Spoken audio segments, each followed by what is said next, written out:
Mas tem um lado bom, que é... Acho que certos paradigmas que eram já impostos na sociedade estão começando a ser discutidos, entendeu? Por exemplo, o impacto dessas grandes instituições globais. A OMS, por exemplo. Eu acho que a gente, por estar nesse mundo onde está todo mundo se falando, esse poder que eles tinham, essa referência de ser eu sou a Organização Mundial da Saúde, eu controlo a saúde no mundo. Esse negócio esse espantalho foi aparecendo na minha visão. Porque com a internet, a tecnologia, a gente viu que nem a OMS no começo sabia lidar com a parada. Eles falaram que tinha que usar máscara, aí depois eles falaram que máscara não funcionava. Aí depois voltaram atrás e falaram que máscara funcionava. Entendeu? Aí falaram que tinha que fazer de um jeito, aí falaram que tinha que fazer do outro. Entendeu? Aí você falou, porra, os caras são os caras que eram pra ser a referência máxima de saúde no mundo, e eles aqui na internet estão passando de palhaços, pô. O problema é que assim, não. Primeiro essa coisa da máscara, especificamente, da gripe espanhola já se discutiu máscara. Então, o fato é que a gente normalmente não aprende muito coisa com a história. O próprio Hegel, aquele filósofo do final do 18, começo do 19, que criou a história da dialética lá, ele dizia, assim, uma das coisas que a gente aprende com a história é que a gente não aprende nada com a história. Então, esse caso específico de máscara, quando você pega qualquer material de jornal da época, ou livros que foram escritos sobre a gripe espanhola há 102 anos, você tem lá essa discussão, lockdown, não lockdown, usa máscara, não usa máscara, fecha isso, abre aquilo. Entendi. Quer dizer, isso já rolava há 102 anos atrás. Existia comércio naquela época. Assim como nas outras eventos de peste se usava máscara. Você tinha máscaras na época que se usava. Então esse é um tema que já circula na história das pestes. Agora, sobre essa coisa do critério que você fala, Monark, é uma coisa interessante e bastante séria, que é o seguinte. Na verdade, a gente vai num processo de crítica dos paradigmas, que nem você falou, no caso da OMS é o paradigma institucional, né? A gente vai nessa crítica, só que a gente não vai ter nada para pôr no lugar. Certo? A gente não tem nada para pôr no lugar. Porque o que acontece é quando a gente começa a relativizar tudo, que é uma coisa que na filosofia começou a rolar uns 2.500 anos atrás, a Grécia, né? Foi que inventou esse negócio de relativizar as coisas. Foi mais ou menos quando começou toda essa história de filosofia?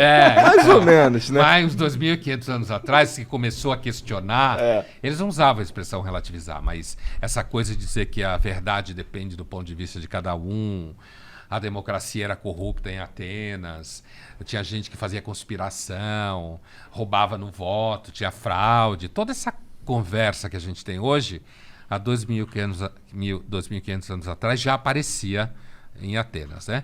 Mas o que significa é que, de fato, existe um problema, porque parece que tudo que a gente consegue construir historicamente, socialmente, são convenções. E aí, quando a gente começa a questionar as convenções, o questionamento não para. Não para, entende? Assim, a OMS cai por terra, eu entendo o que você fala, apesar de que a ciência continua dependendo de um certo grau de institucionalização.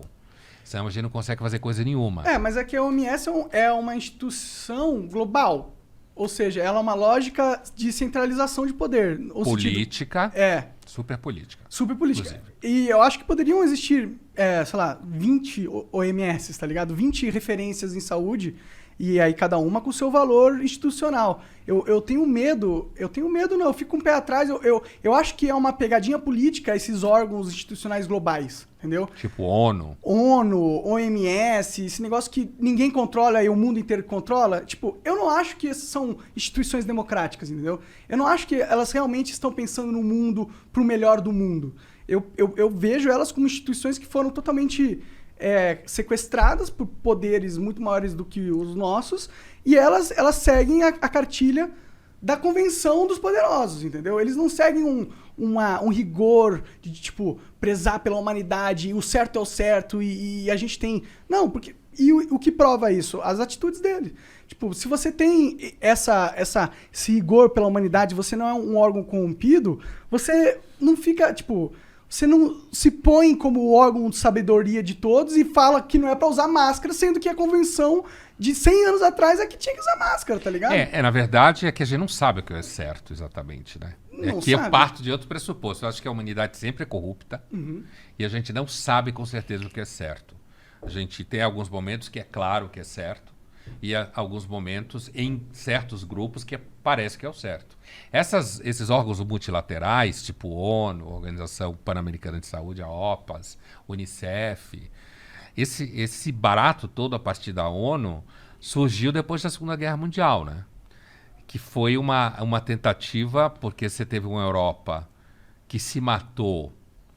Se a gente vou fazer uma conta assim grosseira, mas nem por isso falsa, a Europa começou, sem levar a Idade Média em jogo, porque aí a gente vai bem longe, mas assim, dos final do século XVIII para cá, a Europa ficou se matando até 45. E também se matou nos Balcãs nos anos 90, né? Mas assim, então a Europa entrou, e com o surgimento da Revolução Industrial, ao longo dos 19, se matou muito. Muita violência que acabou na Primeira e na Segunda Guerra Mundial, com a gripe espanhola no final da Primeira Guerra Mundial.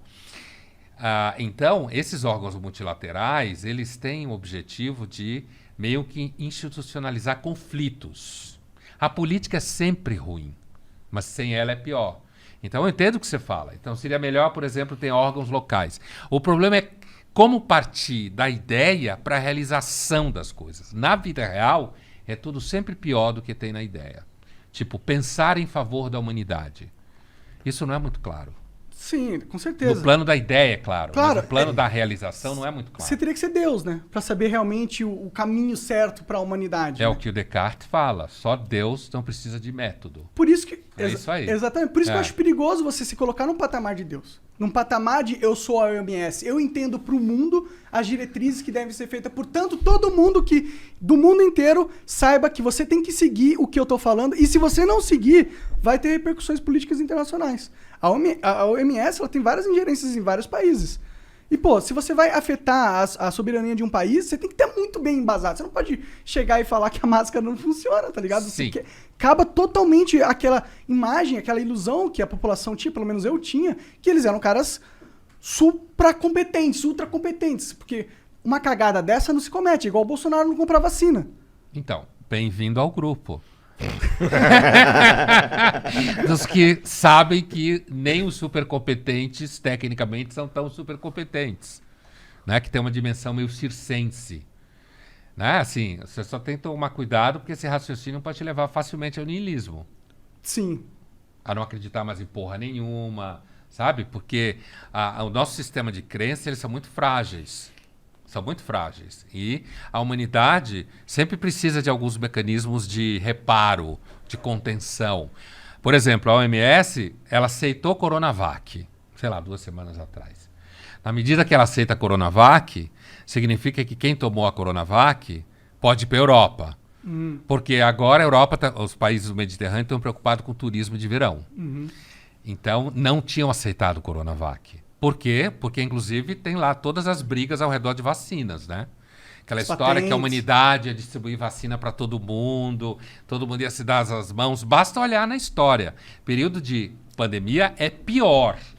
As pessoas ficam mais cruéis. Egoístas. Pensa agora, a gente conversava há pouco, pensa agora no Dia dos Namorados. O restaurante fecha às 9, sábado.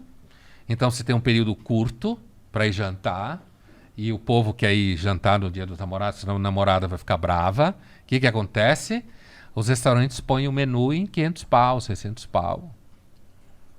Por quê? Porque tem a pandemia, tem menos serviço, tem menos acesso. Você vai ir, não importa o quê. Quando você espreme a humanidade, normalmente sai merda. E essa vacina não foi uma puta espremida? Porque todo mundo foi obrigado a comprar a vacina, né? Você deu um poder, a partir do momento que a pandemia surgiu, você deu um poder para essas grandes farmacêuticas incrível. Incrível. Porque as vacinas é uma experiência que tem funcionado, né? Sim, sim. Não, eu acho que tem que ter vacina. Não sou contra as vacinas. Eu sei. Eu só acho que, tipo, sabendo que a gente tá numa situação comercial onde a demanda vai ser universal e a gente tem poucas pessoas que têm a capacidade de dar essa oferta, a gente consegue imaginar que vai ocorrer um mercado de monopólio ali. E para isso, eu acho que os governos, eles tinham que, sabendo que isso ia acontecer, preparar medidas para mitigar isso, né? Mas os governo e mercado estão intimamente associados, que nem nós. Nós também estamos metidos com o mercado. Total. É que normalmente quando está no nosso locus ali, no nosso universo, a gente não vê tão claro. A gente vê que tem que pagar boleto. Mas quando você sai, todo mundo tem que pagar boleto, inclusive os governos. E as empresas têm que vender para ter emprego. Ciência custa caro pra caralho. E nesse caso de vacinas hoje, tal, a gente tem aí no horizonte uma competição em saúde entre tecnologias chinesas e tecnologias americanas e europeias. E saúde é um grande mercado. Todo mundo quer viver mais. É. Ficar mais bonito, ter filho mais bonito, ter um só, dois, mas mais bonito, mais saudável. É um puta mercado, medicina. Sim, com certeza. Muito sangue ainda vai rolar por causa disso. É. Bom, Caralho. se a gente olhar pro lado positivo, muito sangue deixou de rolar também, né? Aonde? E No vacina Brasil? evita que mais gente morra, né? É, sim. Se com Bolsonaro, aquela besta, tivesse comprado certeza. Uma vacina, besta quadrada. certo? Se ele tivesse comprado vacina, não ficasse cuspindo na cara dos outros, xingando, falando merda, ele podia, aliás, continuar xingando, falando merda, mas se tivesse comprado vacina, a gente percebia que ele ficava falando merda no quartinho dele, batendo a cabeça na parede, mas tinha vacina. Porque tem coisas que, se você questionar, tipo a Terra é plana, você fudeu, né? Então você pode acreditar em Elvis, mas compra a porra da vacina, né? Tem que, né? É, concordo pra caralho. Você Acho até que pode exatamente brincar de isso. acreditar em Elvis, mas se comprar vacina, tudo bem. Tudo Tipo, bem. você pode acreditar em Terra plana, mas se tu não pagar o Visa, fudeu, né? Você não usa mais o Visa, né? E o pior que isso, o Visa ainda vem e te fode. Então tu fica... Então,